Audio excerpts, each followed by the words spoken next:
let's make today's session as well with the same energy and with the same pursuance. So guys, here today we are moving towards our next chapter, which is your exempt income, and then we will go and we'll start with our 5 heads of income, and the first head among them, which will start from house property. Okay, so this is our agenda for our today's morning session. Just a second, just let me go towards your notes. Before going towards your notes, yes, yesterday's session, let's quickly revise what we all learned yesterday, guys, so that you will be recapped about what happened yesterday.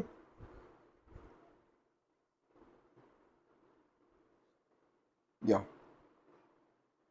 In the meantime, if you have any queries about your yesterday's session, any particular topic, particular concept, please let me know so I can get you back there as well. Okay, so let me quickly start with the revision of yesterday topics. The first topic which you all learned yesterday was your basic concepts. In basic concepts, you have first learned what is assessment year, what is previous year. We got to know year is physically, practically, financial year is same, just the names are different. Okay, so if it is PY 22-23, the same PY will be denoted as AY 23-24 as well. Why? Because it says that in the previous year you earn the income, and once the financial year, once the previous year finishes, in the assessment year you pay the taxes.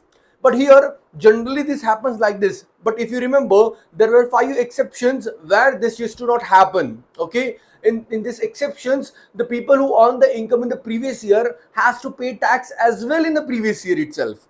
Who are these 5 exceptions? Can you repeat with me? Yes. First, shipping business of non-resident. Second, person living India. Third was your AOP BOI form for a particular purpose.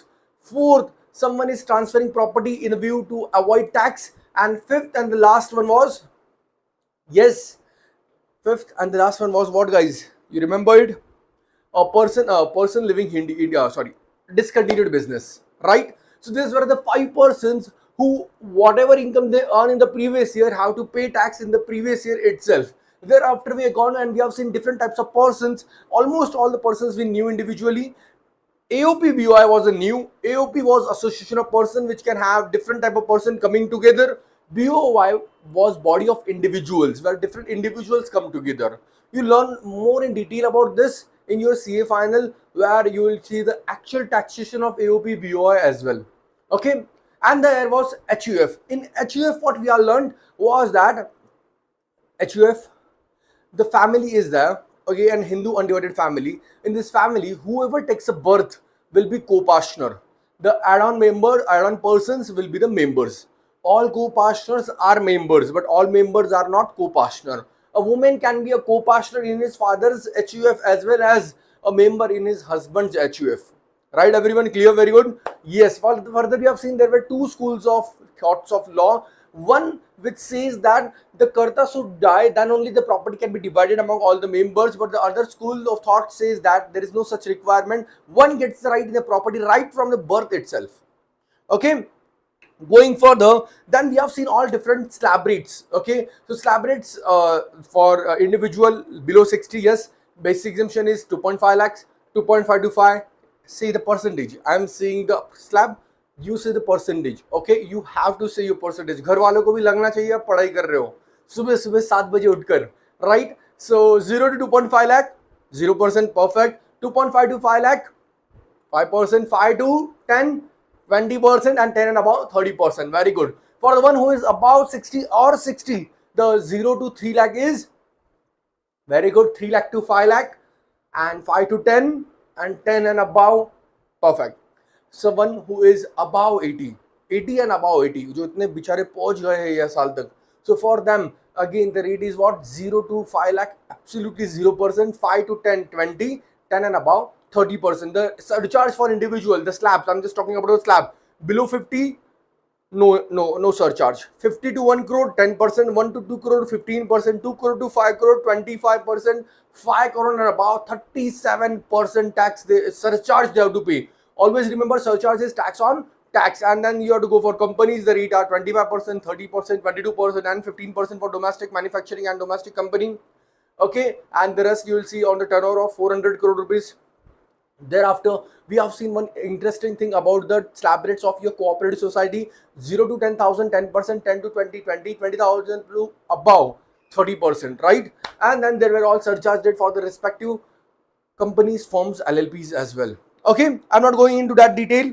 Going further, one interesting thing which we learned yesterday, one was that was your marginal relief, right? So in case of marginal relief, guys, here we have seen that you can solve the question of marginal relief in 4 different steps. First thing, when you will solve the marginal relief question, whenever your income is near to any particular slab, you will go for this 4 steps. Step 1 says tax on total income. Once again, step 1 says tax on total income. Step 2 says tax on nearest slab plus additional income. जो बहुत student भूल जाते हैं, ये याद रखना, tax on nearest slab plus additional income. And step 3 says whichever is lower, finalize the same. Step 4 says add the health and education says. This will give you a perfect answer by automatically applying marginal relief. It is if it is applicable. Okay, so this was all the summary of chapter number 1. Okay guys, what I will do, I will just record this all audio. I have already I will just record this whole audio and I will put this on my Telegram group as well, so you can get this audio whenever you want to go, so you can travel whenever and you can just listen to me and you can revise all the chapter all together. Okay, going towards the next chapter, that is your chapter number 2. Just a minute. Yeah, it's here. So chapter number 2 was about your residential status and scope of total income.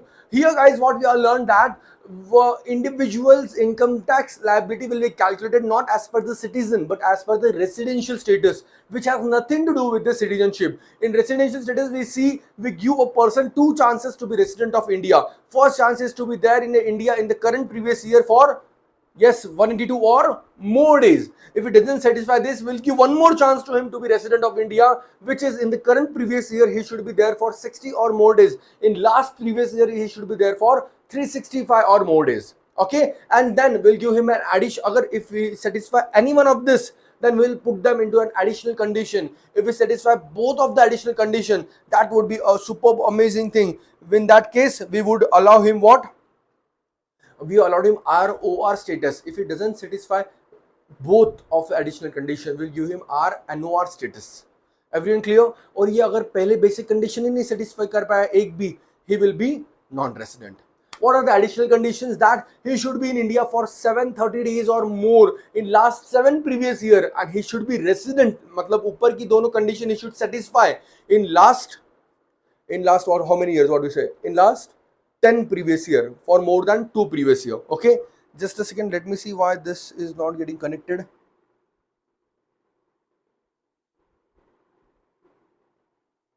Yeah, okay, so this were the additional conditions. So if they satisfy both of this, he will be ROR. Okay, and if it doesn't satisfy both of this, he will be RNOR. Taking further, what about HUF? In case of HUF, first you will see whether the business of the HUF is whole or even partly in India, resident, not in India, non-resident. And additional condition will put to the Karta. Going further for LLP, partnership firm, what we see the firm's business, if it is partly or completely from India, resident, other than India, non-resident. Pura business outside India hai, non-resident. There are no other status for company, firm, LLP and AOP. For company, we see what? POEM. In case of POEM, we'll see place of effective management. What is place of effective management? From where your control and managerial decisions are taken place. If this POEM is in India, your residential status is, yes, what? Resident, or else you are non-resident. Okay, and then the last we have seen the most interesting and the most important matrix which talks about an Indian income and foreign income. Indian income is the income which is received, deemed to be received, accrued, deemed to be accrued in India. This becomes Indian income. And if Indian and if income is Indian income, it is taxable in all the cases, all the persons. If a income and further income of ROR is taxable in again all the cases. When a foreign income is controlled from India, taxable only in ROR and RNOR. Foreign India income controlled from outside, not taxable in RNOR and NR as well. Everyone clear? So this was a quick 10 minutes recap for you for your chapter number 1 and chapter number 2. I hope what homework I have given you yesterday, you have done that. I have asked you to complete one complete question of your residential status from your study material. Have you done that? Come on, quickly say me.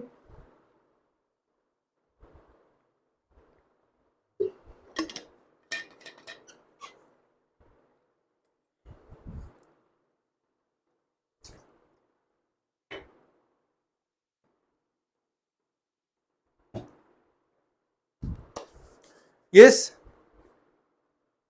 Okay. Come on, I'm waiting for your answers. नहीं किया लगता कोई भी. Okay, Malika says yes.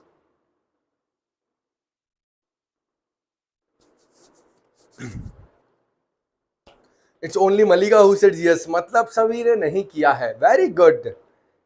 And Bhumika, guys, please. I know it's already very difficult because already you're doing 3 sessions, but a small spice up will finish your complete subject. Okay, please try to do it. I know it's very difficult as a student points of view, but you know, in CA, the majority, what happens with the majority fails, the minority passes, right? There are few students who pass, so there are few who will revise, they have greater chances. So please don't go with majority. That's what I always say in my class. If you feel all major students are not doing this, you should do this. That's what, because that's what CA requires. Okay, no problem. Adjust in your schedule, try to do the things, so आपके ये चीजें topic साथ साथ में खत्म हो जाएंगे. Let's go to the next and let's start with the next topic. The topic number 3, which is your exempt income. Okay, so now exempt income, or which is also known as income which do not form part of total income. So when you calculate the total income from all the heads, okay, when you calculate this total income, this particular income will not be the part of your total income. That's why it is known as exempt income. The first part of this exempt income comes is your income from agriculture operations. So please pay attention, guys, here. Now here, when income will be considered as your agriculture income. See, whenever income is from your agriculture land in India used for agriculture purpose. Okay, so this will be known as agriculture income. Again, I am saying, whenever wait a minute, agriculture income. Okay, when explaining what is agriculture income, they have different parts, which they say is the first, which is known as rent or revenue from agriculture land which is in India and which is used for agriculture purpose only. So whenever you rent out your agriculture land first in India for agriculture use only, all these 3 things should be there. Then and then only income from such land, such rent is exempt. So if, for example, if agriculture land is given for shooting of movie, will that be exempt? No. Why? Because it should be for agriculture purpose only. Say if agriculture land in Sri Lanka has been given on rent, no, that income is not exempt because the land has to be in India only. Okay, so first thing is that the agriculture land from India for the purpose of agriculture. Second, income from sale of agriculture produce. Agriculture means tilling of land, sowing of seeds, similar operation. It involves basic operation and subsequent operation. So guys, see now here, what they say that whenever you produce any agricultural thing, okay, which requires basic operation and subsequent, for example, like say like growing of jawar, okay, or bajra, is itself, it's a basic operation to grow it, but you have to further refine it, you have to sort of clean it to make it sellable in your primary market. So such operation which is required to make your produce eligible to sell in a primary market. Primary market means the grains market and every market. Okay, so this operation is fine. If you do more further operation, then that is not a agriculture produce. For example, you are growing tomatoes. After growing tomato, you are cleaning it, washing it, drying it, that's fine. But thereafter you are subsequently making tomato ketchup, then it is no more fine.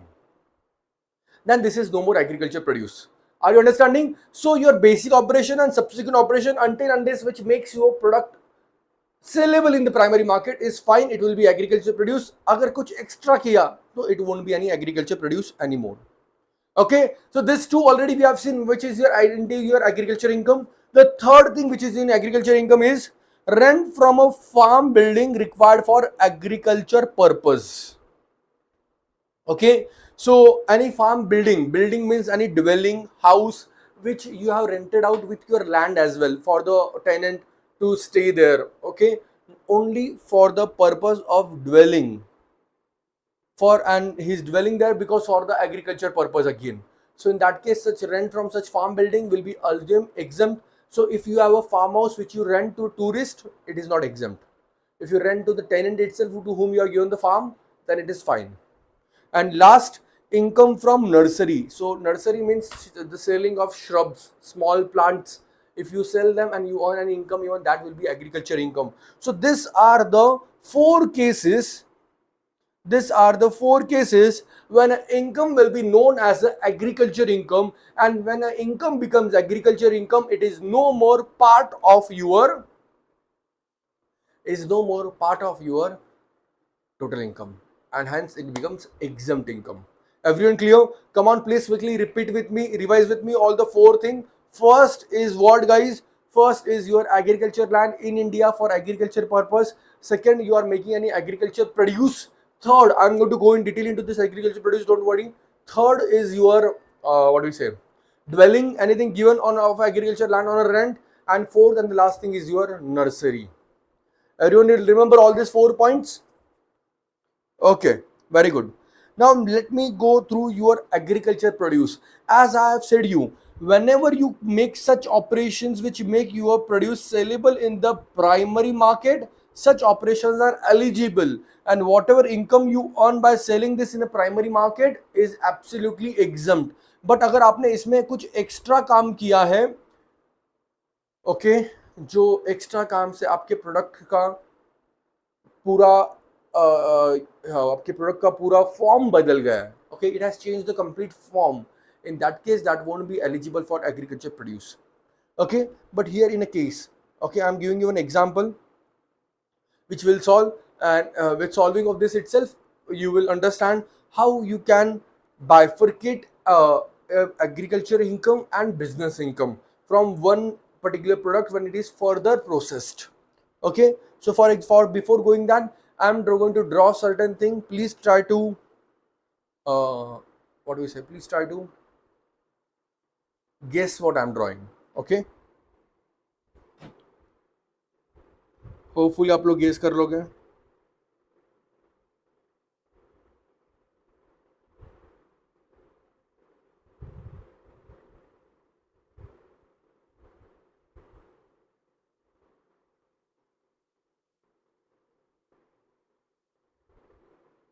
Yes guys, what is this?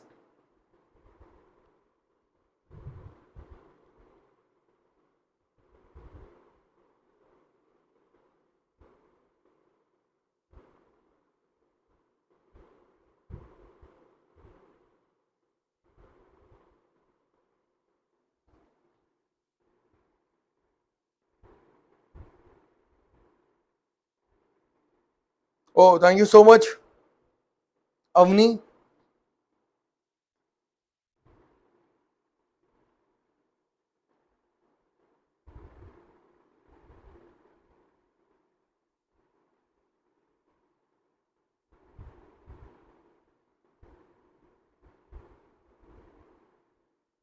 Yes. Okay.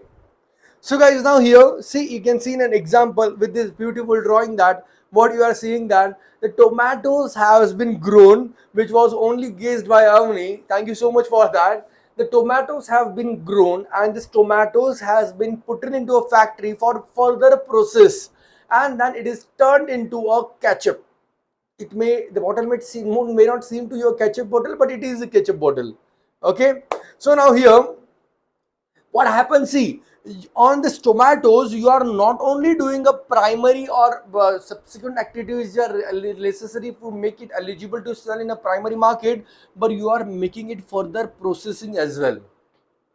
Okay, so it has the further processing as well. So now what happens in such case where the agriculture produce is further processed, we part the ways.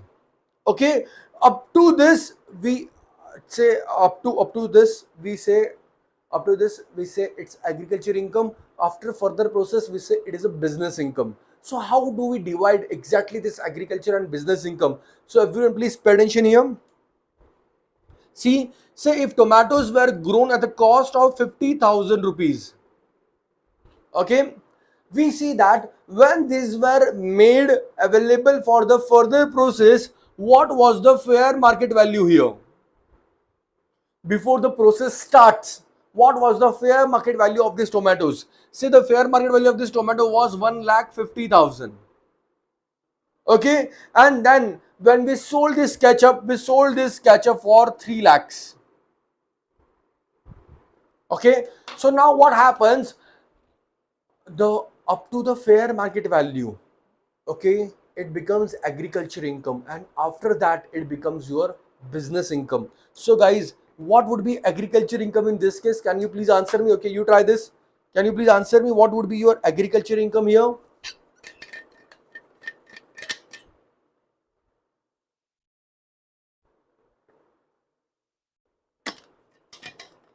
Yes guys,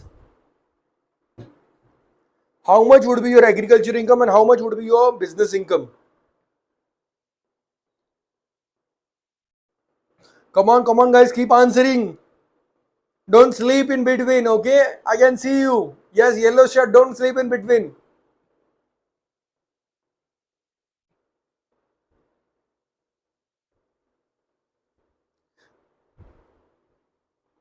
No, guys, how come 1,50,000? Pay attention. 1,50,000 is the fair market value. I'm asking you agriculture income. You have spent 50,000 producing it. Okay, so your agriculture income is 1,50,000 fair market value minus 50,000 which you spent producing it. It is 1 lakh. Okay, and your business income is, so this is your agriculture income, and you're correct. Your business income is 3 lakhs sale value minus fair market value which is 1,50,000, and your business income comes to 1,50,000. This is your business income. You are giving answer of business income, then it's correct, but if you are giving an answer of agriculture income, then it's not correct.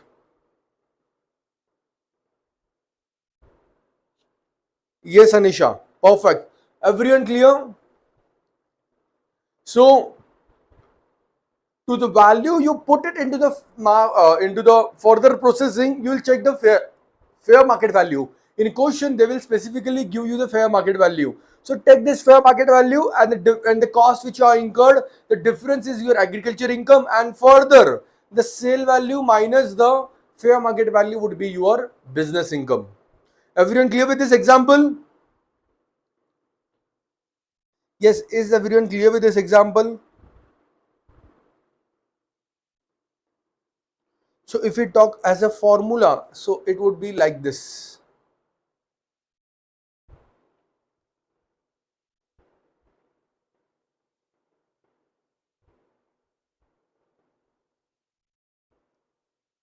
Okay. Now see here. When you sell this in a raw form, okay, when you sell this in a raw form, see, it's absolutely agriculture income. Okay.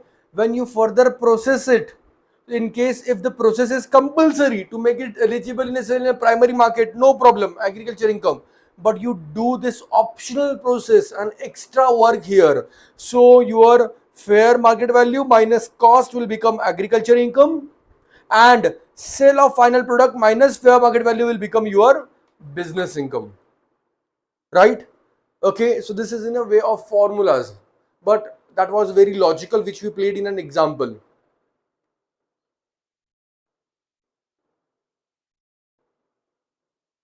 Okay, do you want to go through one more example? Okay, just let me give you one more example here. I will just change the figures.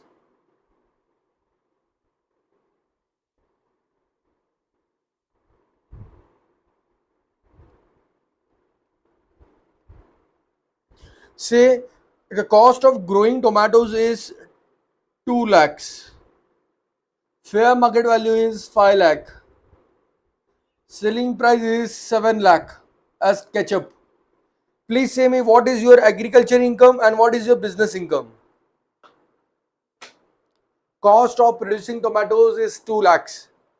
Further, fair market value is 5 lakhs, and your ketchup sale value is 7 lakhs. What is your agriculture income and how much is your business income?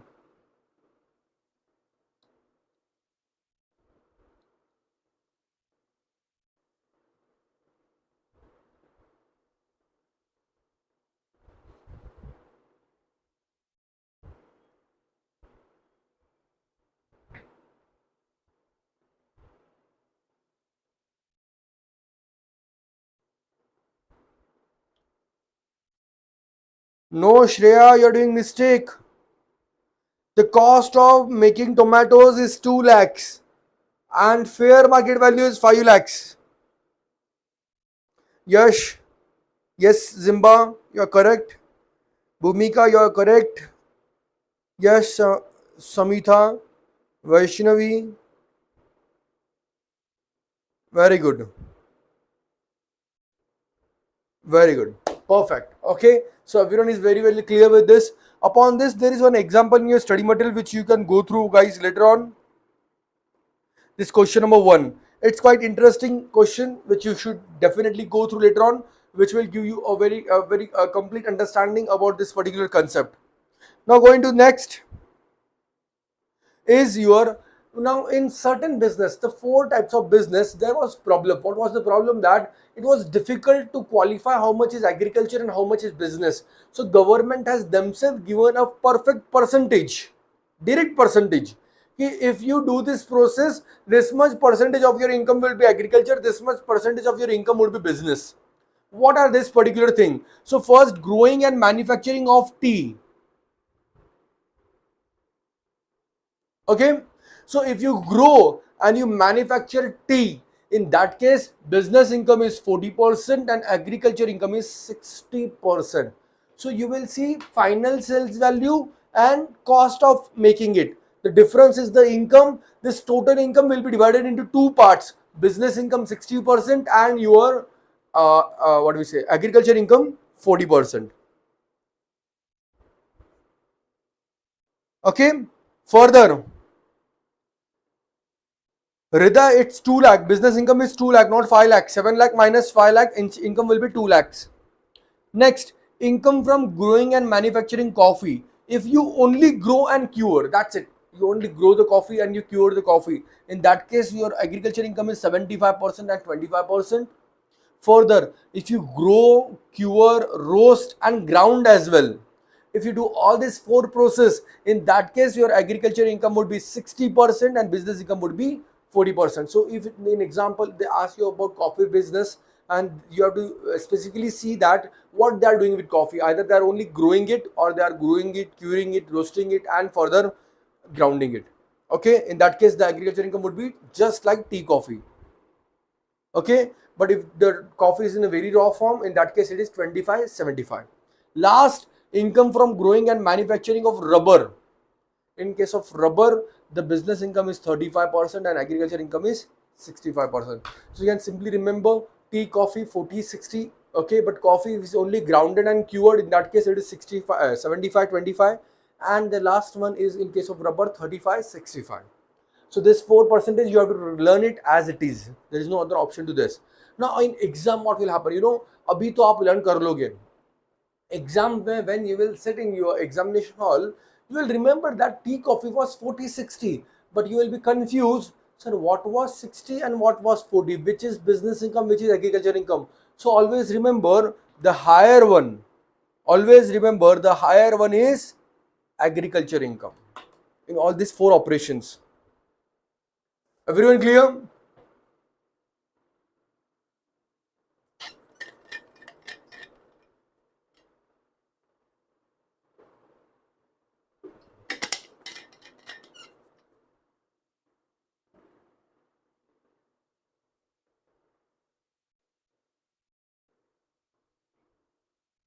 Okay. Now, another interesting part of this agriculture income, which talks about agriculture income is exempt from tax, but but this will add up to your tax liability in your computation. So see, ऐसे तो agriculture income is exempt, okay, but what will happen if your other income is more than basic exemption? Agriculture income is going to push your all the slabs. So conceptually, I'm just saying you just in a shorter way, in a summary. See what happens when we have learned that the total income was 12 lakhs. We have learned what 0 to 2.5 tax is 0%, right? 2.5 to 5 lakh tax is 5%. 5 to 10 lakhs the tax is 20%, and above this is 30%. Now when agriculture income is there, what happens? Agriculture income simply shifts all this slab up, so it comes below this. यहाँ पे agriculture income आएगी और इसके ऊपर आपकी बची हुई income जाएगी. So what will happen? The below slabs will be acquired by agriculture income. That will be obviously taxed at 0% only. But बाकी income आपकी क्या हो जाएगी? ऊपर चली जाएगी, जिस वजह से वो ऊपर के slab में आ जाएगी. This is what conceptually happens. I can't go in all detail into that because we have lesser time here. So I'm just saying you mechanically how or some steps how we can solve the question when there is an agriculture income in total income. So see, when you have to solve these steps, first when a SSC is AOP, BOI or HUF or individual, in short जिसको slab rates applicable है. Further, when the agriculture income is above 5,000 rupees, okay, and third, when non-agriculture income is more than basic exemption.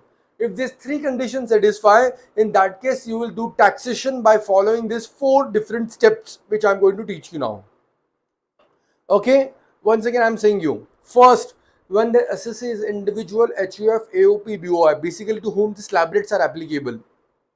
Second, your agriculture income is more than 5,000 rupees. And third, your non-agriculture income is more than basic exemption. In that case, you will follow this four step for calculating tax in case of agriculture income. Step one is just like our marginal relief, tax on total income. Total income, सब income को लेके tax निकालो. फिर वो basic भी होगा तो भी ले लो, एडिशनल एग्रीकल्चर इनकम होगा तो भी ले लो. Okay. Second, add agriculture income with basic exemption. Just add it. Whatever is your agriculture income, add basic exemption to it. So if it is below 60, basic exemption would be 2.5, 60 to 80, 3 lakh, 80 and above 5 lakh. You will add this to the agriculture income. Calculate tax on this step. Then step 1 minus step 3 you will do, and you will add the health and education cess. Your final tax will be there. Okay, once again I am saying, first tax on total income, step 2 agriculture income plus basic exemption, tax on the same, step 1 minus step 3, and then you will add your health and education cess from the same. Everyone clear? Just go through the steps. I am just going to give you one small question for solving here further, so you understand it perfectly.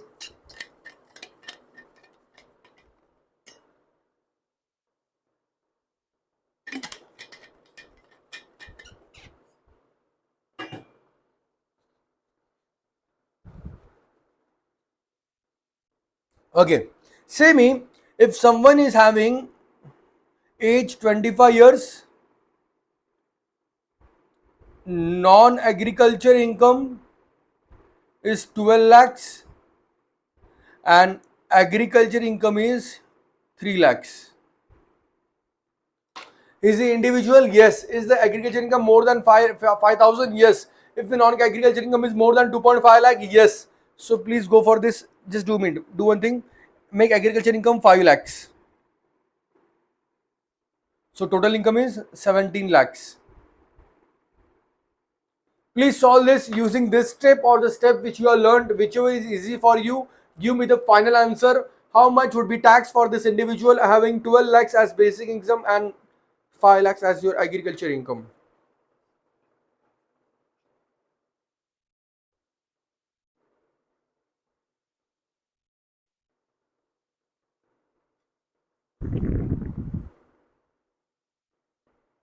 Yes, please solve it. I'm here itself. Give me the answer.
Yes, I'm waiting for your answer, guys.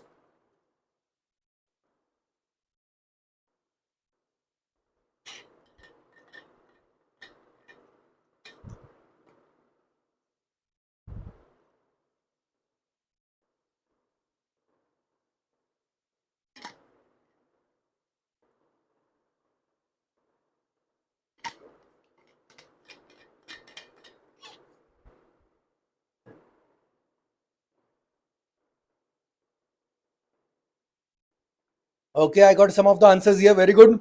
Okay, let me solve this. So step one is what, guys? Step one is tax on total income. So tax on 17 lakhs without health and education says. Okay. So what is the tax here, guys? Because health and education से हम बाद में add कर रहे हैं. 17 lakhs. So 7 lakhs into 30% plus 1 lakh 12,500. So this comes to 3 lakh 22,500. Step 2, agriculture income plus basic exemption. So your agriculture income was 5 lakh, basic exemption is 2.5 lakh. So this comes to how much? 7 lakh 50,000. Step 3 is what? Tax on step 2. So 7 lakh 50,000. So this will be 2 lakh 50,000 into 20% plus 12,500. So this goes to 62,500. Step 4 is step 2 minus step 3, sorry. Okay, so this goes to how much? 3,22,500 minus 62,500, which is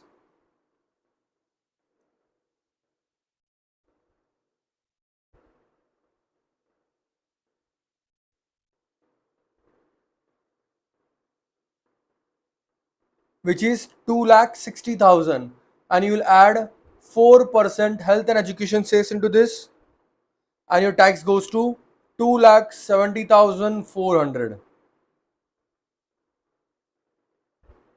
Yes, very good. Almost everyone of you have given a correct answer. एक दो जन नहीं दिए, उन्होंने change करके correct answer कर दिया है. I am so happy for you. हाँ, right.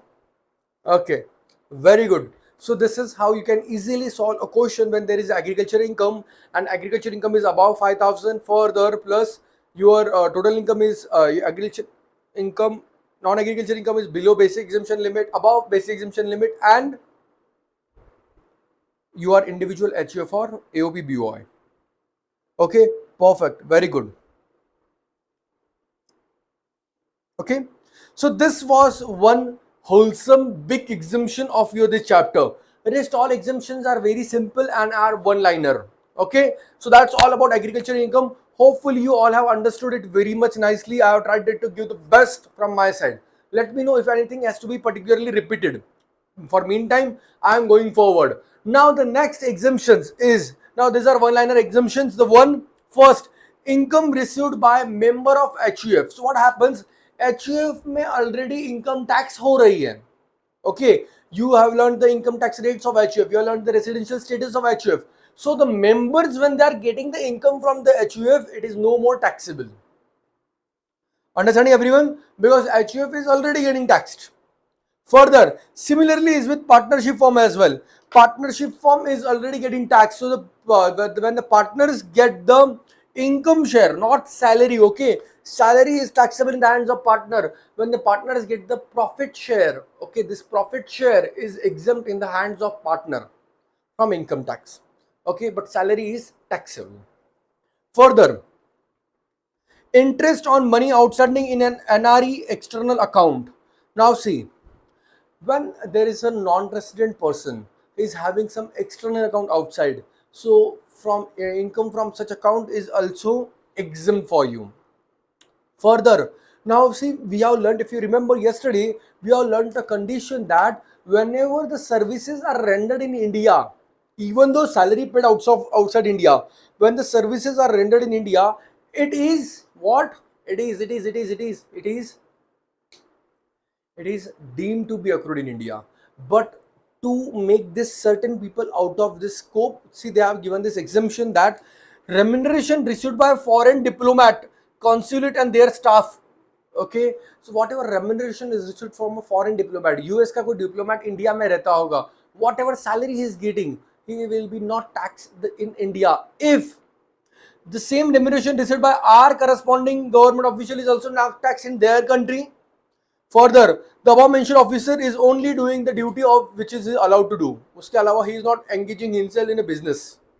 In that case, the income earned from such person as a salary, even though services rendered in India, but will be exempt. Okay, so if you exempt our diplomat salary in your country, we will exempt your diplomat salary in our country. Further, similarly, remuneration received by an employee of a foreign enterprise in India if his services for not more than 90 days. Again, what that provision said that whoever even working for 1 day in India and if the salary is paid in US to his own account but services are rendered from India, it is deemed to be accrued in India. But again, an exemption in relation to the same income they have given here if the services are rendered not more than 90 days. In that case, it will be exempt. If more than 90 days, it is deemed to be accrued in India and will be fully taxable. Okay.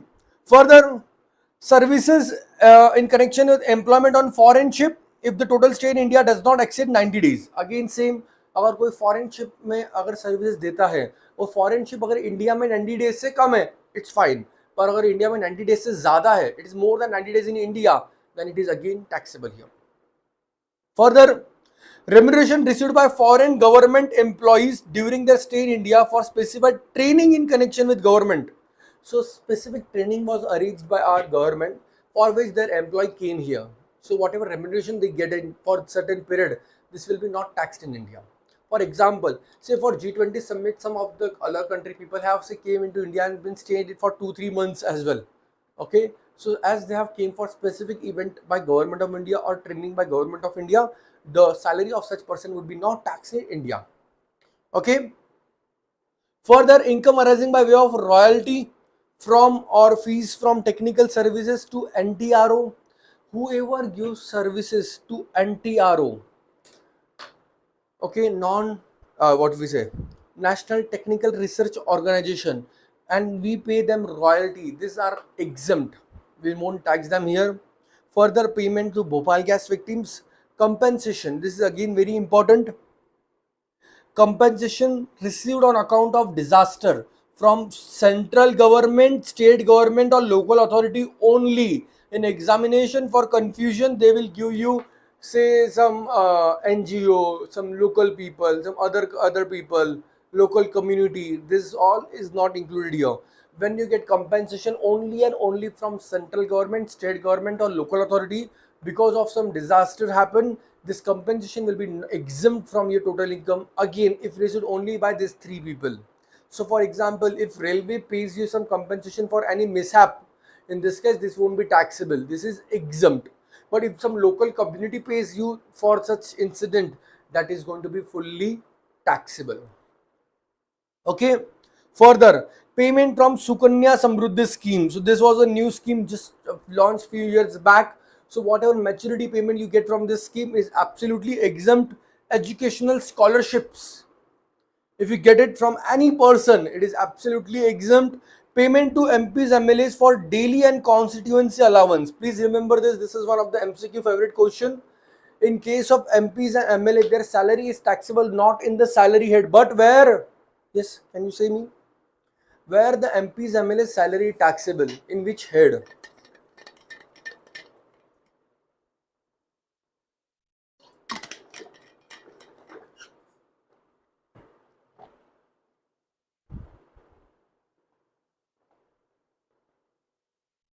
Yes.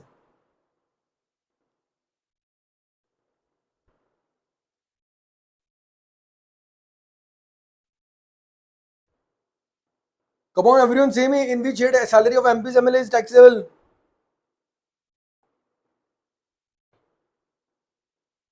Yes, very good, Bhumika. It's taxable in the iOS, but in that as well, if there is any daily and constituency allowance, that is absolutely exempt. Please remember this. Further, awards for literacy, scientific and artistic work by government is exempt.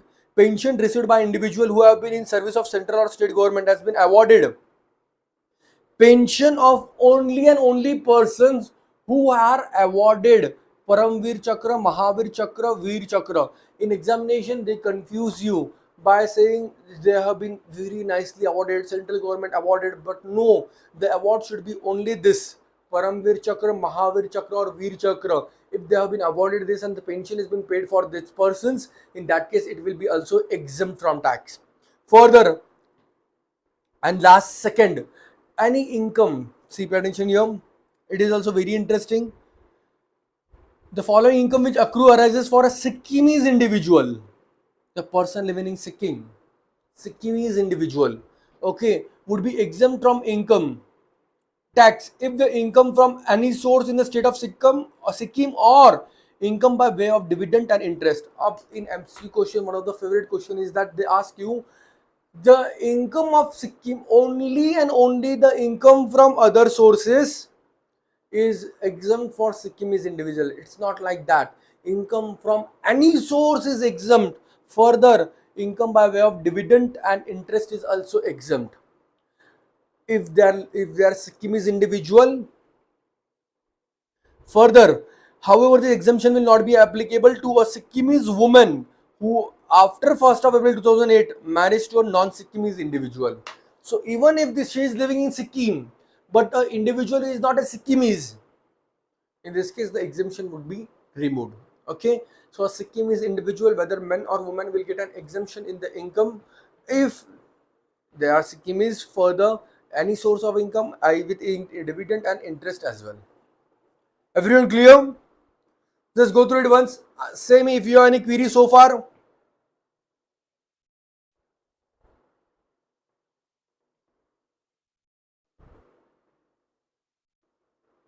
Okay, very good. Further, last exemption, section 10AA, SEZ exemption. SEZ is your special economic zone. What this says? It says that in here, if your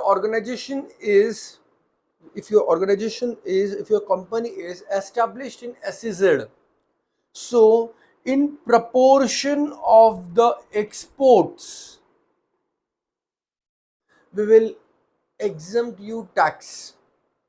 Okay, you see here how you are going to see proportion. So whatever income you have earned from this SEZ, you'll multiply it by export turnover upon total turnover. So in proportion of your exports, whatever income is there for the first 5 years after coming into the operation in SEZ is 100% exempt. For the next 5 years is 50% exempt. For the next 5 years, it is amount you have credited to SEZ, your SEZ reinvestment allowance reserve, or 50% of export profit, whichever is lower, is exempt. So if you are having an organization into a SEZ for first 5 year, 100% of export profit, not profit, I'm saying export profit. What is export profit? Is your total profit multiplied by export turnover upon total turnover. Next 5 years, it's going to be 50% of the export profit. Uske next 5 years, starting from 11th to 15th year, your exemption would be how much, guys? In this case, your exemption would be 50% of your export profit, or the amount you credit to your reinvestment allowance reserve, whichever is lower. Whatever amount you credit here in the reinvestment allowance reserve has to be utilized to purchase new machinery, plant and machinery up to 3 years from the credit. अगर आपने ये 3 साल के अंत तक ये amount से नया कुछ प्लांट मशीनरी नहीं परचेज किया, then this will be added back to your tax liability. Everyone clear? Also, whatever sale you do, it should be received by you within 6 months and or limit as per prescribed by RBI. So this is a last exempt income section or exempt income which is given to or companies which have been incorporated in special economic zone. Why? Because special economic zone are certain zone where government specifically makes available all such infrastructure to all such company who are specifically engaged in exports. Okay, so they also get this benefit in income tax as well. So please remember, it is only for special economic zone. It is only and only for special economic zone, not for DTA or anything like this. Okay, DTA वगैरह के लिए नहीं है, सिर्फ special economic zone के लिए है. So examiner may confuse you for different thing, but you don't get confused. And the last thing of this chapter, which talks about 14A deduction, it says that whatever expenditure you do to earn this exempt income is not allowed as a deduction into your PGBP. Okay, so for example, if I am doing certain expenditure to earn saving account interest which is exempt up to 10,000, this expenditure will be not allowed as a deduction. It is disallowed under section 14A. If I'm doing certain expenditure to earn say any other exempt income, again this particular expenditure to earn exempt, because what, see guys, when income is not taxable, why you will allow you the expenditure, right? So this is disallowed as per section 14A. Okay, so here we finish our chapter number 3. This is an interesting question, guys. Question number 5, which is also there in your study material. I will suggest is please do it. We'll see if in the end of session today, if we have time, we'll go through it, or else you have to do it as your homework. Okay, this will give a very nice guidance for you to SEZ. इसमें अब interesting thing क्या है देखो, pay attention in this question. What they have given, they have given the total turnover of Rudra Limited, and they have given the turnover of the DTA. तो आपको SEZ का turnover अलग से निकालना पड़ेगा. आप कैसे निकालोगे? Total minus DTA would be the SEZ का टर्नओवर. सो एसईजेड का turnover would be how much guys? 4 crore total turnover. Export would be how much? 3 crore, right? Right. And net profit would be how much? 60 lakhs. So now, and accordingly, now you will see if the first 5 years 100% of export profit, how would you be calculating the export profit? 60 lakhs into 3 crore upon 4 crore. This will give you export profit. If it is first 5 years 100% of this is exempt, next 5 years 50% of this exempt, next 5 years 50% of this or amount which you put into your reinvestment allowance reserve will be exempt. So this is an interesting question. Sometimes it is asked in CA final as well. Okay, what happens in a pressure of examination, we get so much agitated by such questions that हम सोचते नहीं कि इसमें SEZ का कैसे निकालना है. कभी कभी तो हम यही ले लेते हैं, कभी कभी हम स्किप कर देते हैं, हमें लगता है बहुत डिफिकल्ट है, but no, it's not very simple. You just subtract your DTA from total, you will get the turnover of SEZ and solve the question accordingly. Okay, yes. So here we finish our chapter number 3, exempt income. So it almost took us an hour to complete this revision. I have tried to concept 100% almost every concept. If you have query in any particular concept, please let me know. I will quickly revise it for you. If no, with 3 minutes break, we will start for our next chapter, which is income from house property, which is on our agenda right now in this class itself. Yes, please let me know your query.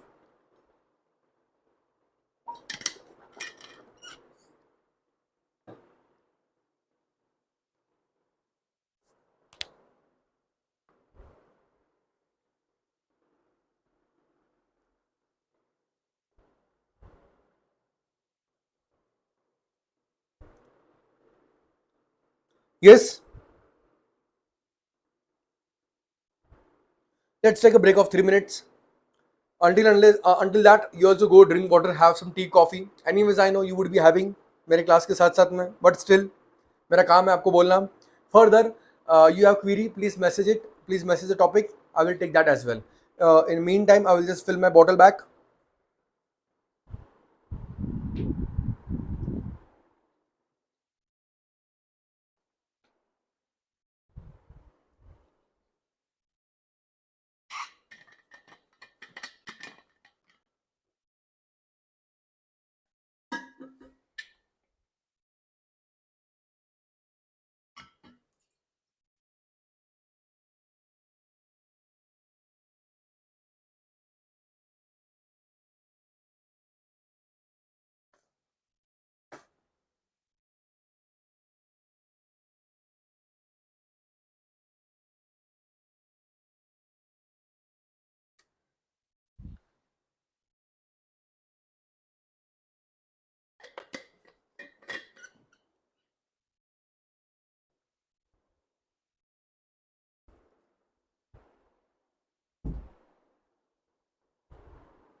Is everyone, is it clear?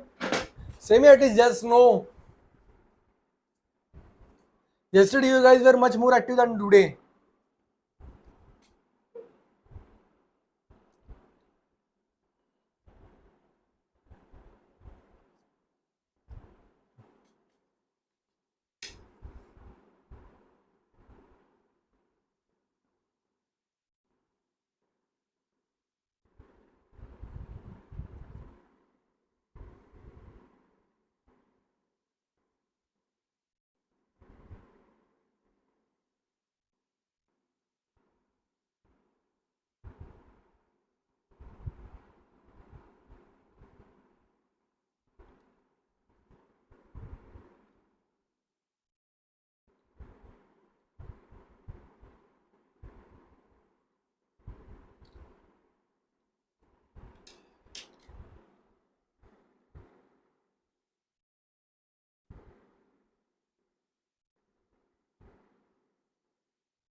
Okay,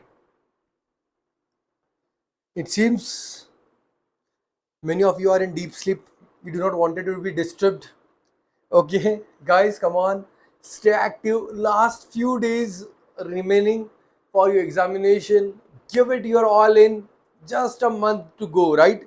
It's September now, almost September, and now October, just month to go, and your exams are going to start. So come on, be energetic. Last, I know this period is very much difficult, but you have to stay strong so the results can be amazing. Okay, come on now, get up everyone, and message me. Yes, come on quickly. I want to hear everyone. Yes, मुझे सब. There are around 30 students live, and I want yes from every one of you. Then and then only I'm going to begin here from further. I want to shake you up so that you are there in the class. I don't know whatever you may feel thereafter. Unfortunately, I haven't seen you in face, or else right now I would have been definitely pointing out you each with a very good names. Only Vaishnavi and Bhumika are awake.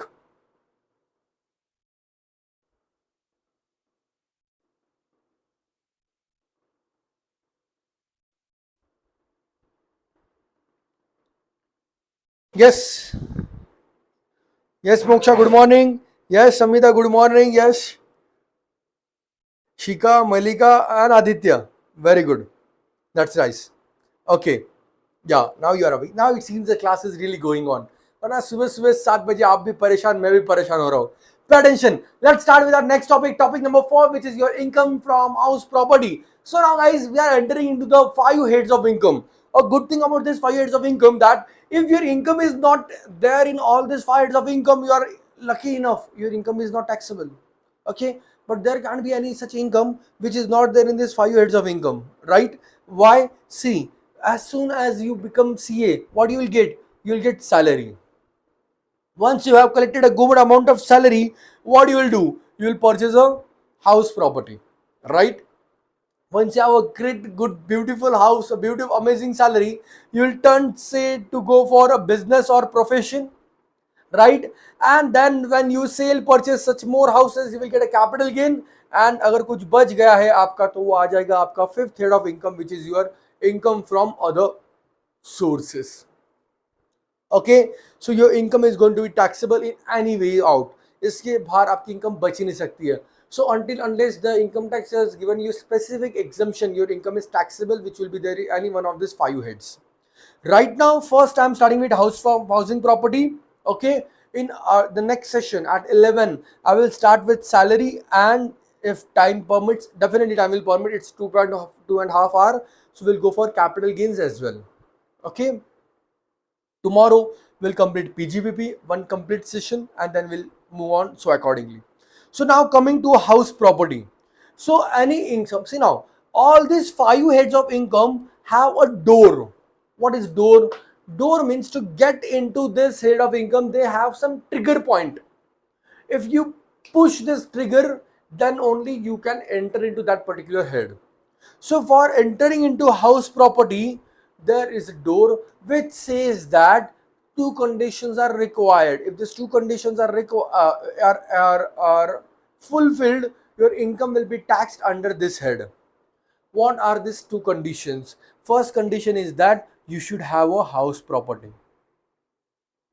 You can see a beautiful house here. First condition is that you should have a house property, and second condition is that assessee should be the owner of this house property. Got it? If these two conditions are satisfied, whatever income you generate from this house property will be taxed under income from house property. So here I can say further, if I am having some income, which is not from a house I owned, will that be taxed under house property? Absolutely no. It will tax under income from other sources as subletting of house. So to enter into this head, there is only one way, which says that you should have a house property and assessee should be the owner of house property. Now when I say house property doesn't only mean the home. House property means any land and building apparento. Okay, any land and building apparento will create a house property. So it can be an office, it can be a mall, it can be a shopping mall, it can be a commercial space, it can be a house, it can be a bungalow, it can be a farmhouse, it can be whatever, but there should be land and building apparento. Okay, and assessee should be the owner of this. Further, now going further, the house types of house property have been divided into three types. The first is your let out property. Let out property is one which you have simply given it on a rent, no confusion into this. The next is your self-occupied property, the property where you yourself are living. Okay, now you can maximum have two self-occupied properties. If you are having more than two properties in your name, they has to be let out or they will be known as deemed to be let out.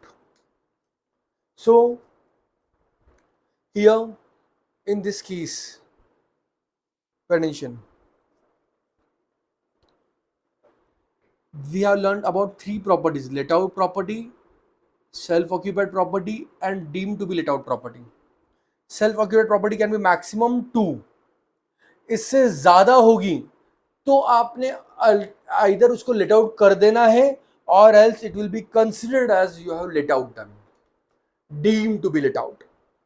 Why? Because we have scarcity of houses in India. So many people are living on roads, right? That can be one of the reason. Going further, this is a complete computation how you can solve your house property question. Generally, maximum teachers take the same. I don't know how your faculty has taken. You can go through that. No problem unless your answers are correct. But right now, I will just go through this. This is one which has been also shared in your study material as well. Okay, so you are going to always follow certain steps so your house property income will be correct. Okay, first step is always you will see what you will do, calculate your expected rent. What is expected rent, or it can be also known as theoretical rent? It is higher of your expected rent is higher of your municipal value or fair rent, whichever is higher, subject to standard rent. Again I am saying expected rent equals to municipal value or fair rent, whichever is higher, subject to standard rent. Okay, so now see what is the municipal value, the rent value as per the municipal authority, the local authority there. Fair rent, which is the normal rate going on there, आप अड़ोस पड़ोसी को पूछ कर ये rent ला सकते हो, पूछ सकते हो. And standard rent, which is given by the Rent Control Act. So can anyone go above the act? No. If you are below the act, then you are fine enough. But if you go above the act, then there is a problem, right? This is normal logic. The same logic will apply here as well. So you'll always check municipal value or fair rent, whichever is higher, but subject to standard rent. So you can't go above the ceiling, but you can't be below the ceiling. Yes. So for example, if municipal value is 1 lakh, fair rent is 1.5 lakh, which is higher, 1.5 lakh. If the standard rent is 2 lakh, no problem, this is your expected rent. But if the standard rent is 1 lakh only, you can't go above the ceiling. Your expected rent will become 1 lakh. Everyone clear? So yes, repeat with me. Municipal value or fair rent, whichever is higher, subject to standard rent. This is your expected rent. Step 2, which will calculate your actual rent, which is received or receivable. अगर receivable भी होगा, future में भी मिल जाएगा, no problem. You will calculate here actual rent. Okay. If you have some unrealized rent, so that you will subtract from here. So say for example, I have the actual rent, received rent of 10 months, 2 months का receivable है, but वो मुझे पता है नहीं मिलेगा, it is unrealized, so I will subtract that 2 from the 12. Everyone clear? Step 3 is the higher of expected rent or actual rent. Okay, again I am saying, so first is your expected rent, municipal value or fair rent, whichever is higher, subject to standard rent. Okay, next is your actual rent received or receivable minus unrealized rent. If rule 4 के 4 conditions are satisfied, what are that we'll see later on. Step 3 is higher of actual rent or expected rent. From that you will subtract your municipal you will subtract this, it will become your gross annual value.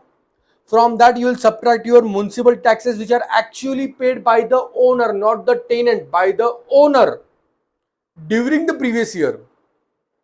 फिर वो इस साल पिछले 10 साल का भरा तो भी चलेगा, no problem, but he have to pay this during the previous year only. If he pays after previous year, allowed in next year, not this year. Okay, so whatever municipal tax are paid, not payable, paid. Okay, and then will come your net annual value. From this net annual value you will subtract two things. First is your 30% of NAV and interest on borrowed capital. This will give you your income from house property. Everyone clear?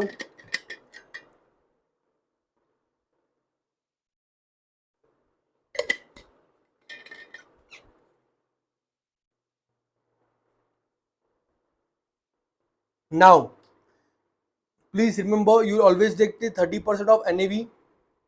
Okay, and interest on borrowed capital. There are some rules for interest on borrowed capital. Okay, now here, if your house is let out or deemed to be let out, there is no limit on interest on borrowed capital. Jitna bhi hoga, interest are not principal, interest on this borrowed capital would be exempt. Yes or not exempt, will be deductible.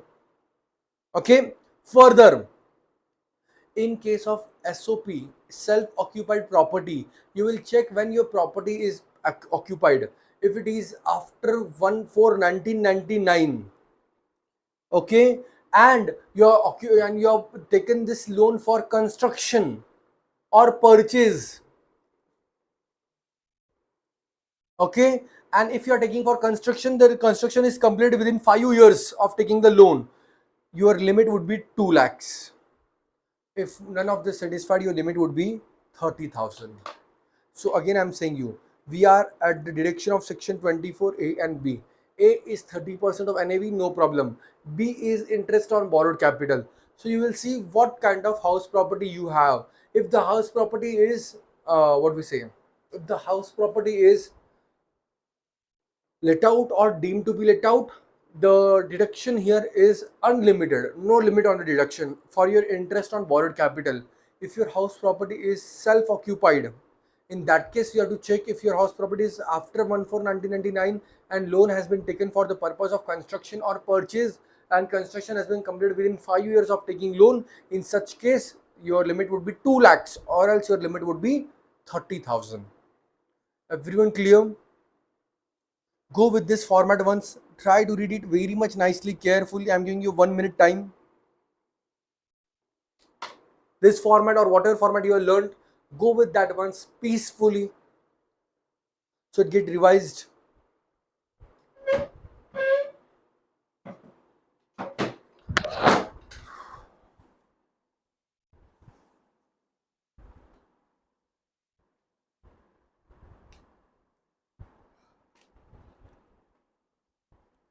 everyone, what I will do, I will just change my setup. Just give me a minute.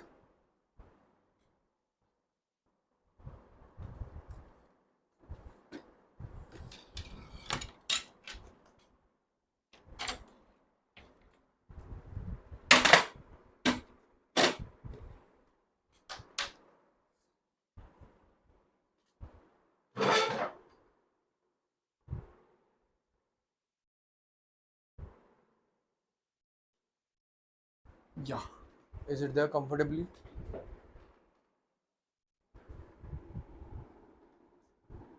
Perfect.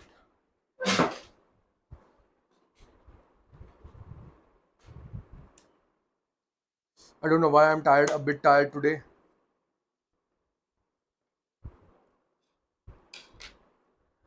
Yes. Everyone clear with a complete, what do we say? Your complete format. So, yes, let's quickly revise with me, guys. Everyone, come on. First step is your calculate the expected rent. What is your expected rent? Is your, what do we say, municipal value or fair rent, whichever is higher, subject to standard rent. So, standard rent के ऊपर आप नहीं जा सकते हो, नीचे आप बिल्कुल रह सकते हो. Okay, then you will calculate step 2 actual rent, which is actual rent received or receivable minus irrecoverable rent. Okay, irrecoverable rent has 4 conditions under rule 4 that has to be satisfied, then and then only you can subtract this. What are these 4 conditions? Let's see this. It's here. Yeah, see, one thing, when you can deduct the irrecoverable rent, first when the rent is, when the tenancy is bona fide, matlab it should be true.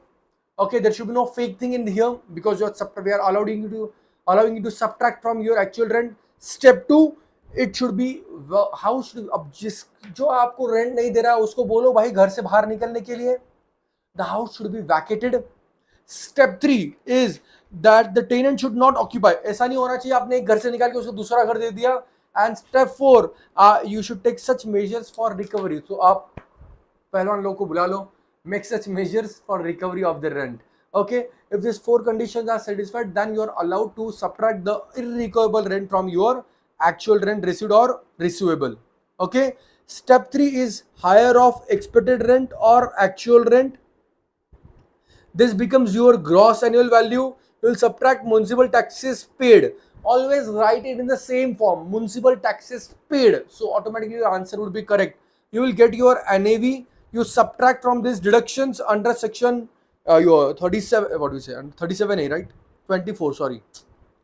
24A is 30% of NAV and B is your interest on borrowed capital, which again we have seen, if the house property is let out or deemed to be let out, no limit, self-occupied, 30,000 if it is before 1999.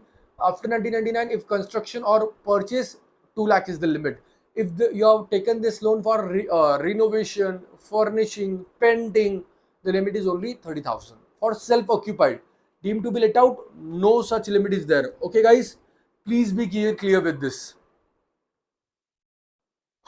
Okay, now, so this is a format which is there for solving your house property question. Now the chapter only revolves on different conditions. Okay, different types of conditions which are there in that, how you are going to calculate your house property income. So we are just going to discuss all these conditions and how your question answer would be formatted in such cases. Okay, the first condition is, in case of self-occupied property or unoccupied property. So whenever you have a self-occupied property, your own property, you are occupied it yourself, in that case your NAV becomes directly, your GAV becomes 0. Okay, wait a minute, not GAV, your NAV itself. GAV minus no municipal taxes are allowed to deduct, आपका NAV direct बन जाएगा 0. So if you pay any municipal taxes for your self-occupied property, that is not allowed, because direct आपका NAV 0 है.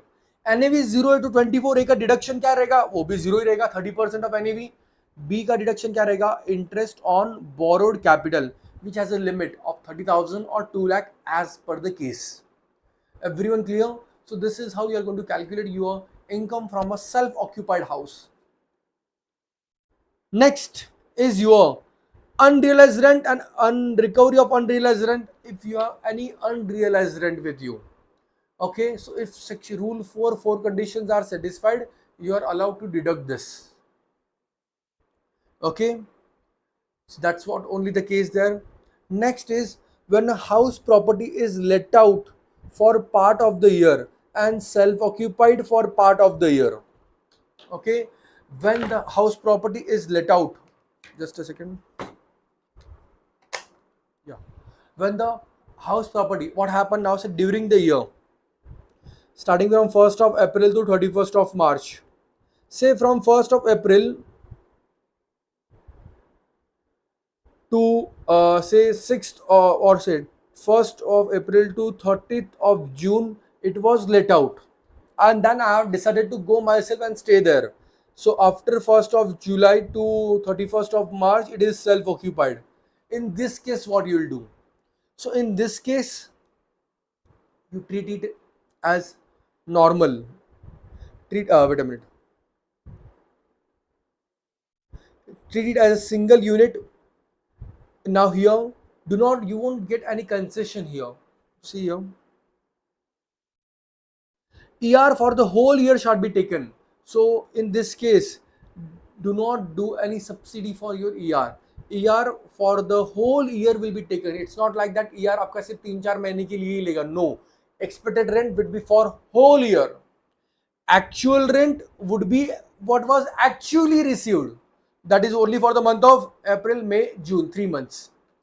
And your GAV would be higher of this. Okay, this may be a some, you may feel it is some injustice for you, but it is there. You have to go in the same form.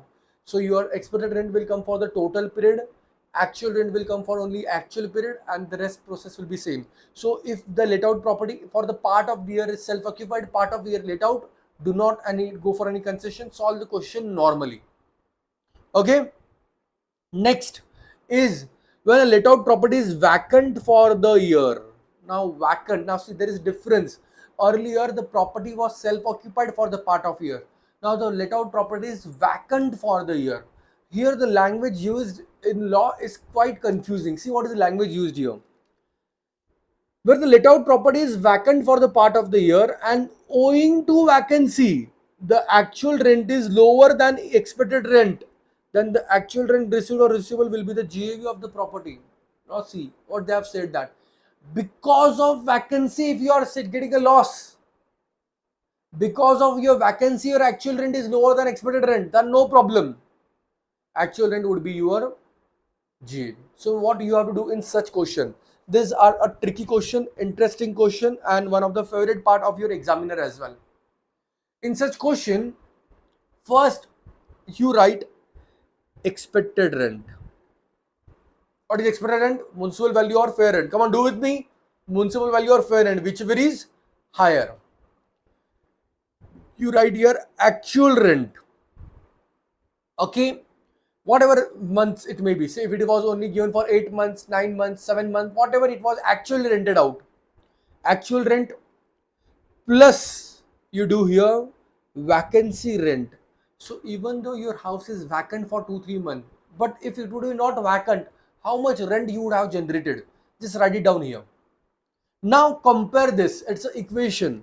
Now if your RHS is greater, actual rent will become your GAV. It says that just because of your vacancy there was a loss. So this sentence is very confusing. You better go with this equation always. Next case, if your, even if it is equals to, go for the actual rent. Next case, if your expected rent is greater than actual rent plus vacancy rent, your GAV would be expected rent. Again, I don't know how your respected faculty has taught you. Again, answer is right, your process is right. Okay, so please follow your faculty, or else you are open to follow this case as you are comfortable. Okay, so now see what happened, what government want to say, the intention behind this. Government is saying that आपका actual rent में vacancy rent मिलाने के बाद भी theoretical rent is more. मतलब दया कुछ तो gadbad hai. Are you understanding the situation? See, actual rent what you are receiving, vacancy rent what you could have received, still your expected rent is more. Matlab, there is some problem here. So in that case, we will take expected rent as your GAV. But if these two are greater, in that case, we will take only the hero, that is your actual rent as your GAV. Everyone clear? It's very interesting part. One of the confusion part where students are generally confused. So you don't be confused because you always know where is a confusion, there is a question. Everyone clear with this? Come on, Semi. This is the interesting part. Semi, if everyone clear with this, then I will go forward.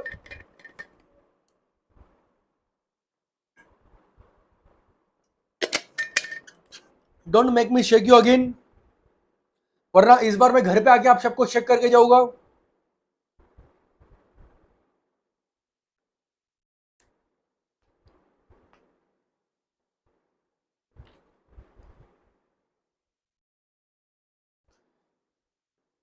Okay.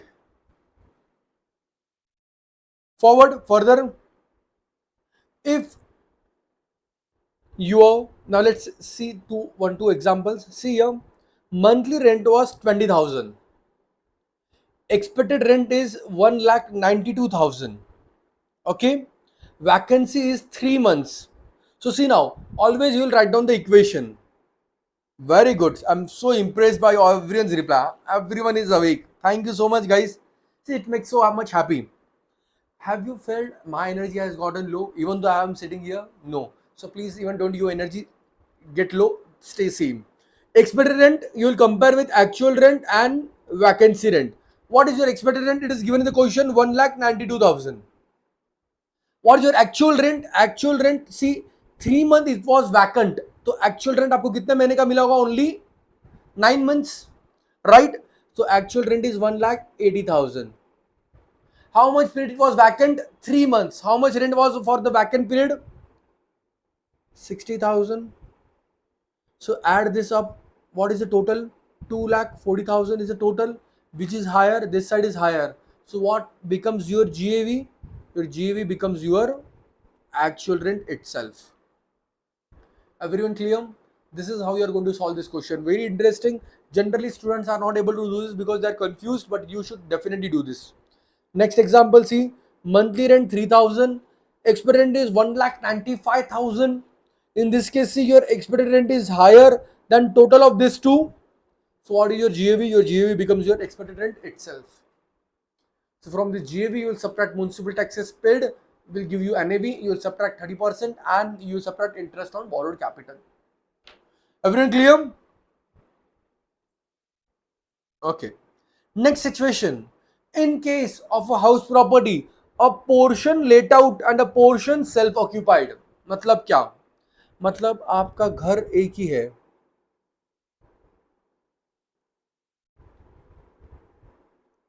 इसका आपने आधा आधा कर दिया. This portion is let out, this portion is self occupied. In this case, how you are going to solve the question? So what you will say, you will assume that there are two houses. House unit 1 is self occupied, part 2 is let out, and divide everything right from municipal value, fair rent, standard rent, divide everything. For self occupied, your NAV would be what? 0.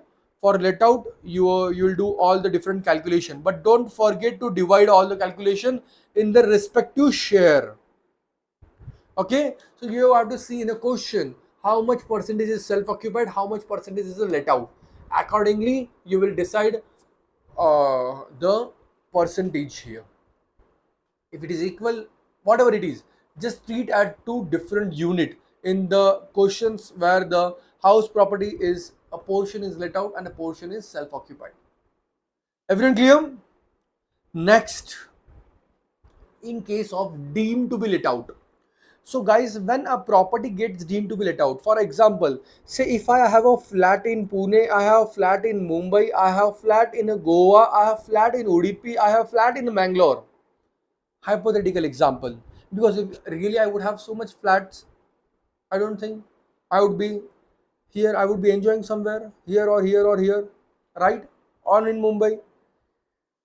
So if say for example I have these 5 flats, say the flat of Udupi I have rented out, it's let out. Okay, balance, how many flats are there? 4 flats. Out of this 4, any two, without my physical occupation, any two, I can treat what? Self occupied, and the balance 2 will become deemed to be let out. Okay, self occupied के case में NAV is zero, deem to be let out में see, practically see, deem to be let out mean actually I haven't rented that house out, but for the purpose of income tax it is deemed to be let out, just like it was deemed to be accrued and deemed to be received. In this case what will happen? So in this case where the property is deemed to be let out, your expected rent will become GAV itself, and very logical na, because there is no actual rent. Actually तो मुझे rent मिला ही नहीं है, it is deemed to be let out. So in deemed to be let out properties, the expected rent itself will become your actual rent. Okay, sorry, expected rent will itself become your gross annual value, and further step you will do normally minus municipal taxes paid and NAV, and then subtract 30% and then the interest on borrowed capital. Please remember, for let out property and deemed to be let out property, there is no limit on interest on borrowed capital. Okay, so this could be the case here. Now here, this is one of the very important question. I don't know what is the question number in the study material, but I feel it is the same name of Ganesh. Okay, this question is very important because if this question comes, it comes for around 8 to 10 marks. Okay, a very simple question. If you solve it once and then you go to your examination. We'll go to this question. Let me finish, a small part of this chapter is remaining. Let me finish this and then we'll go to the question and we'll see how to solve this question as well. As this question is important, I'm going to take the solution of this question into your class itself. Okay, now before this, are you clear with the deemed to be let out thing? Okay, it is again an interesting thing. If the question has to be difficult, generally it comes from this part.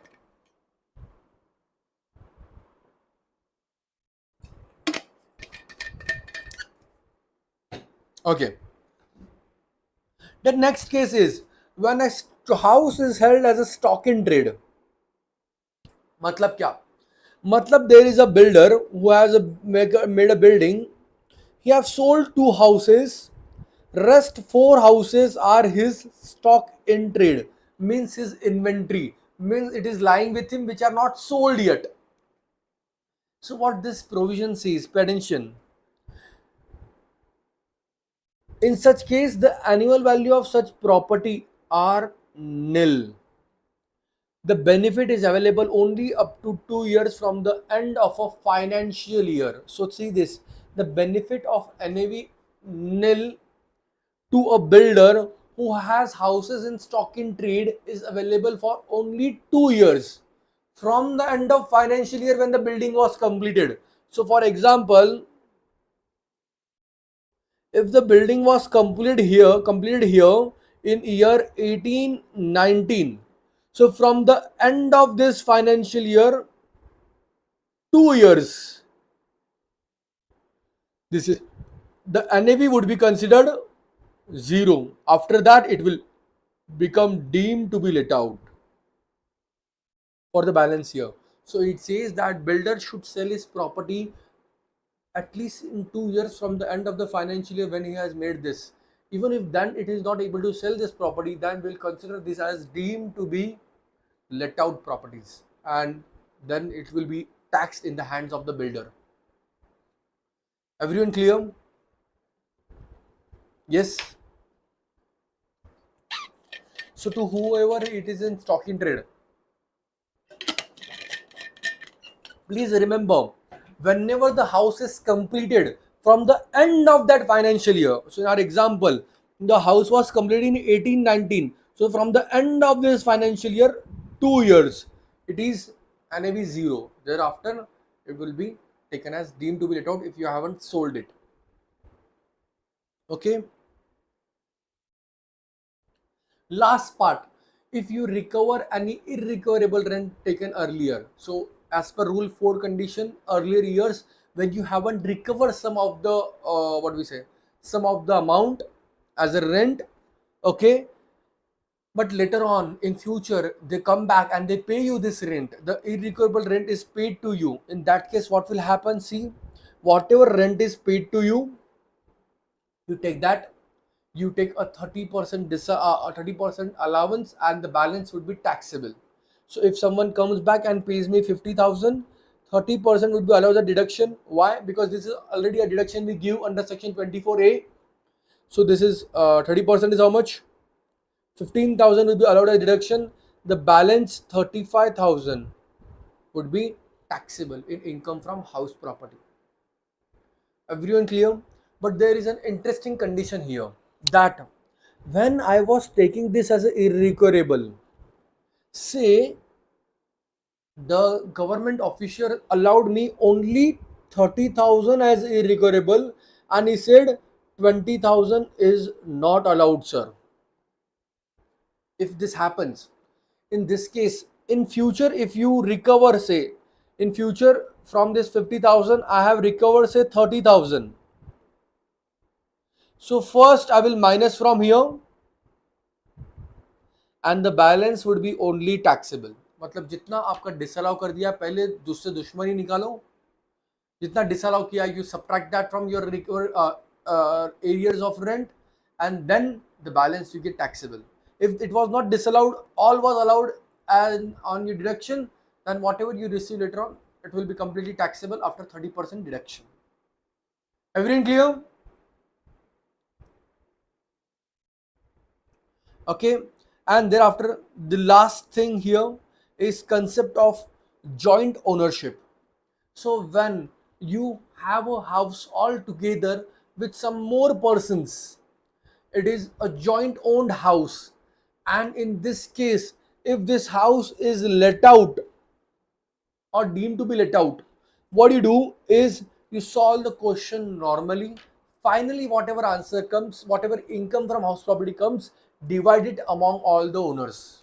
Okay, once again I'm saying, when the house property is jointly owned,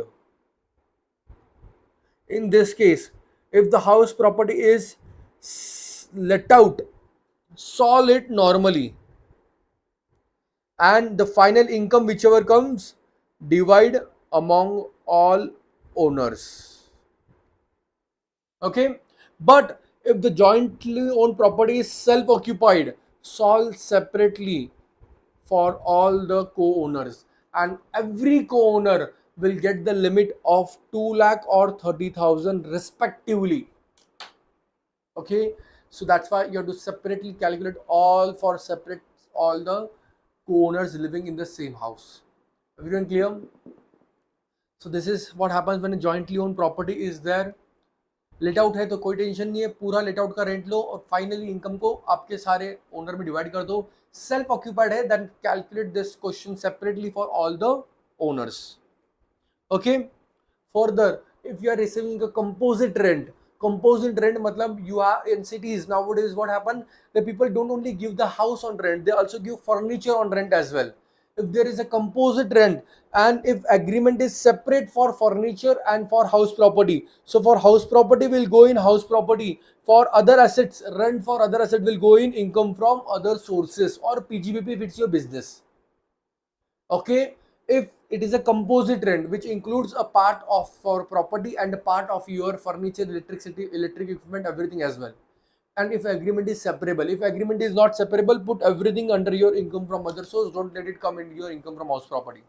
So it's beneficial for the guys who have income from a house property, which is not only from house property but other assets as well, have a separate agreement, or an agreement specifies separately how much is for your house and how much is for your other assets.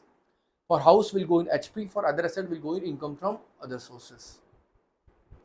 Okay, and then comes a deemed ownership, which is that is when an individual transfer a house to his or her spouse without consideration or inadequate consideration. The owner will be still the one who transfers the house. So if a wife transfers a house to husband without consideration or inadequate consideration, which generally won't happen, okay, but still if it happens, the wife would be only considered as the deemed owner. Okay, I will revise this to you when we will be doing clubbing of income. That time you have to remember this. But if it's transfer in the connection of live apart, बेचारा already दर्द में है, हम और दर्द नहीं देंगे. No deemed ownership would be here. Further, if any individual transfer house property to a minor child other than minor married daughter, in that case also the transferor would be the deemed owner. In case of cooperative society, the trust will be the deemed owner. And in case of impartial asset, Hindu impartial asset, the holder of the asset would be the deemed owner. Okay, so here we finish our chapter number 4, income from house property as well. Okay, let me know if any particular concept has to be taught again, has to be taken in a quicker way. Please, without any hesitation, let me know. I'm here sitting right for you. Okay, I do not mind taking any number of classes for you. If you want any particular topic to be repeated 100 times, please make your each minute valuable here. Okay, your every minute counts. Okay, so if you and if I'm available for you live from here, it's only for your purpose, not just to finish my revision. So if you have any kind of query, anything, please specify it, ask me to repeat. I will repeat it n number of time for you. Make maximum benefit of the availability of all the faculties for you. Okay, we have arranged this session specially for you for your revision. So please make maximum benefit. Okay, yes, so please let me know if you have any query in this chapter. If not, I will just take you to the question shortly, and that I will just take you to the question to that. Yes, same if any specific thing has to be covered here, guys.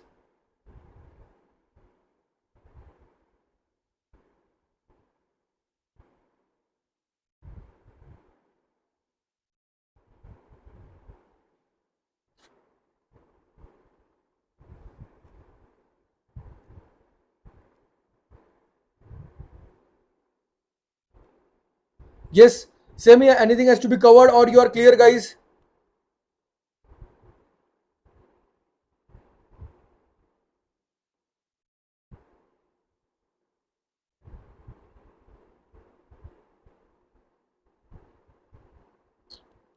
Wait a minute.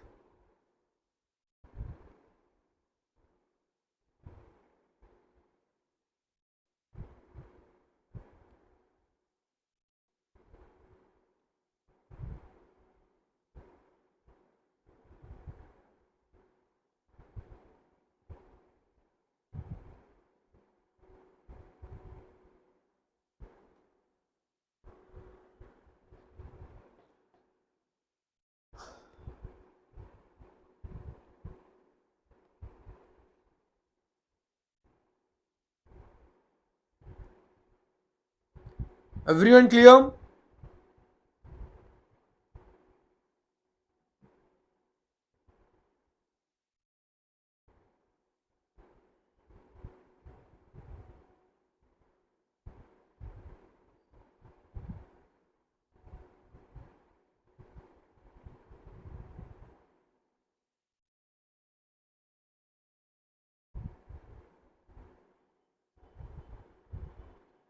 Okay, very good.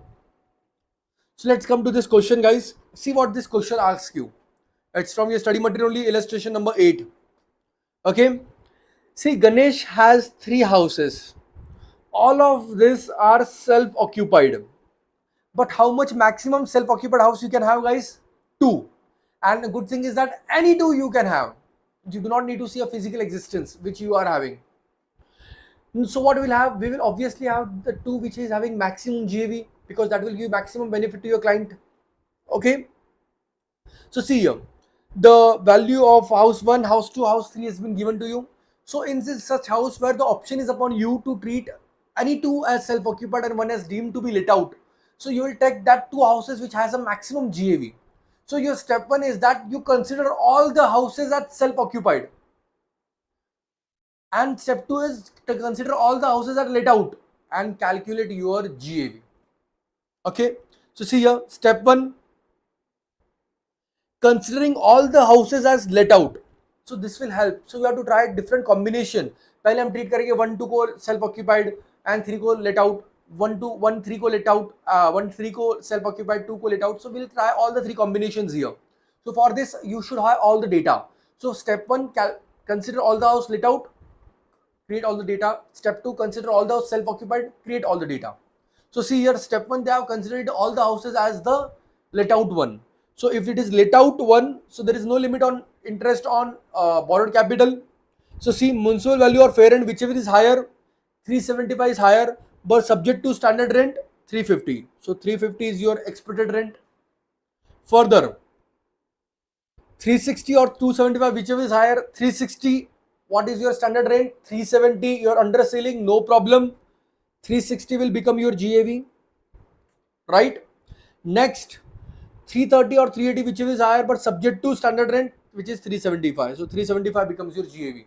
Now please, when you're solving your questions, please remember, don't solve in this way how we are doing it here in class. आपको institute के material को check करने की जरूरत नहीं है, वो बिल्कुल सही है. आपको प्रैक्टिकली चीजें सॉल्व करके देखनी है. अभी we don't have time, so I'm just taking this. Or else in normal class we do solve each and every question of your study material, and that is what expected from you as well when you do self study. Okay, so now because the property is deemed to be let out, here your expected rent itself becomes your GAV minus municipal taxes which are actually paid, वो हमने minus कर दिए. We got the NAV. Deduction of section 24A, 30% of the NAV. B, interest on borrowed capital. So now see here, there was no borrowed capital, so no tension. यहाँ पे जितना भी interest है पूरा पूरा ले लो, because there is no limit for deemed to be let out. We are considering all the three as deemed to be let out. So your income from house properties respectively. Okay. Now we are taking different combinations. We are treating house 1 and house 2 as self occupied. आप यहाँ पे इसके साथ working note 2 बना सकते हो. Treat all the three houses as self occupied. So that way again data will be available for you. वापस दिमाग लगाने का काम नहीं है. Okay. So in this example see that treating house 1 and house 2 as self occupied. House 1 में तो कोई लोन भी नहीं है. NAV 0, 30% 0, interest on capital 0, nil, no problem. House 2, there was interest on borrowed capital, but as it is self-occupied, the limit is how much? 30,000 or 2 lakh. So in this case, 30,000 is the limit, that what we took. So negative 30,000 is the self-occupied house 2 income, and let out house 3 का income हमने वैसे का वैसा ले लिया. So option 1 with having 1 and 2 house as self-occupied and 3 as let out gives you income of 43,640. Option 2, treating 1 and 3 as self-occupied and 2 as let out. So let out की तो income हम वैसे क्या वैसे ले लेंगे. 176. 1 का already we know nil. 2 का interest on borrowed capital is 175. It is for the, see, it is for the borrowed in the purchase of property. ये repairs का था इसलिए limit थी 30,000. ये purchase है तो limit is 2 lakh. It is well within the limit. So the income would be minus 175. So your income from house property from option 2, which treats 1 and 3 as self-occupied, comes 1840. Let's go to option 3, which treats option 2 and house 2 and 3 as self-occupied. So here 2 and 3 का self-occupied. So first का income हमने ले लिया deemed to be let out से, हमारे working note से. Okay, 2 का हमें पता है कितना income है आपका 176. सॉरी, हाउस 2 का लिमिट 30,000 और 3 का 175 as they are self-occupied. So your income comes, but this total has to be also limited to 2 lakhs only. Okay, so your income comes how much? 19,800. So which option is more feasible for you? Option 1, 2 or 3? Yes guys, which option is more feasible for you?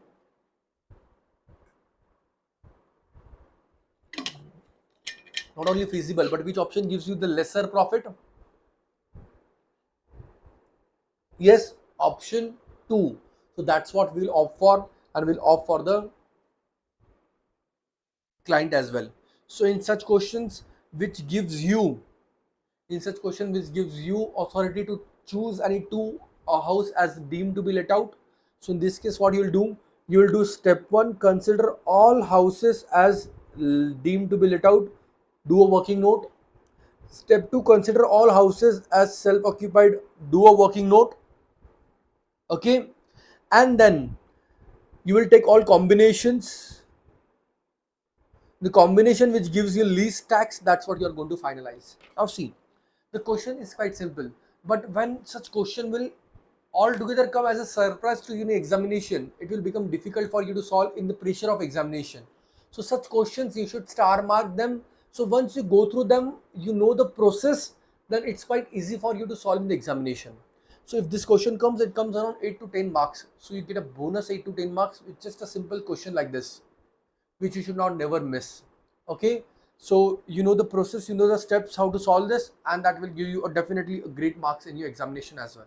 Okay, with this we finish our house property chapter revision as well.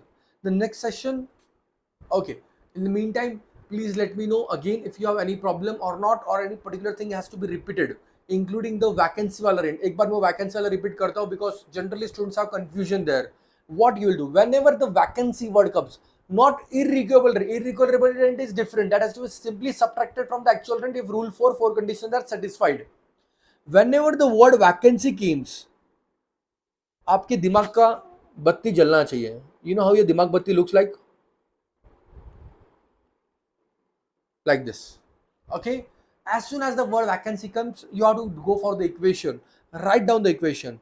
Expected rent, write down the equation first. Actual rent plus vacancy rent. Okay, once you write it, then do the actual thing. Write down the expected rent. What is that? Actual municipal value or fair rent, whichever is higher, subject to standard rent. Actual rent जो भी आपको actually मिला होगा minus इरिकवेबल आप लिखोगे, जो भी vacant period होगा उसका आप अलग से लिखोगे, and then you will give the sign. If this is higher, this becomes GV. If this is higher, this becomes GV. Everyone clear? Yes.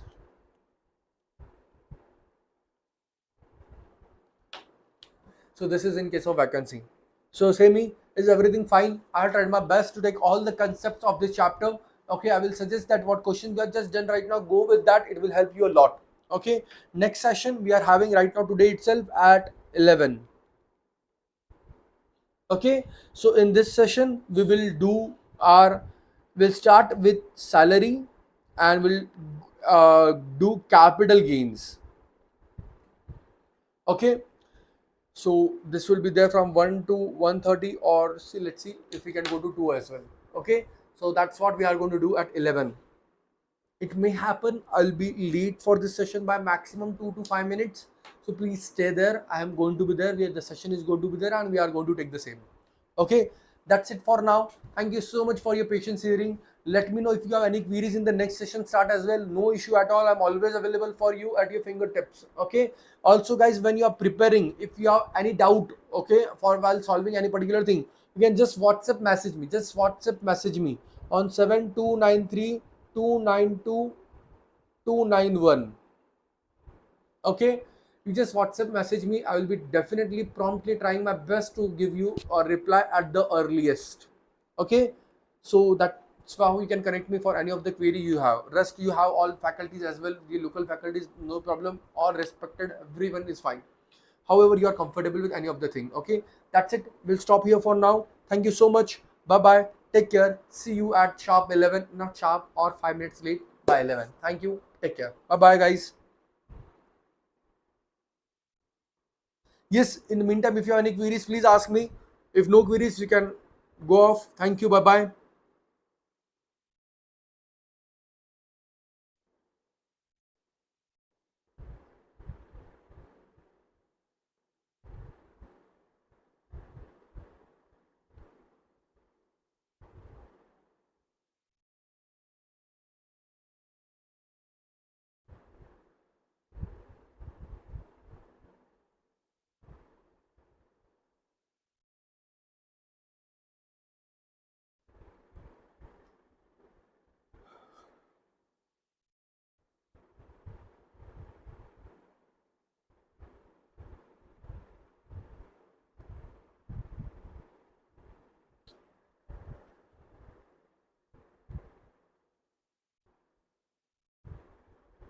Okay, it seems no one of you have queries. That's it then. Bye.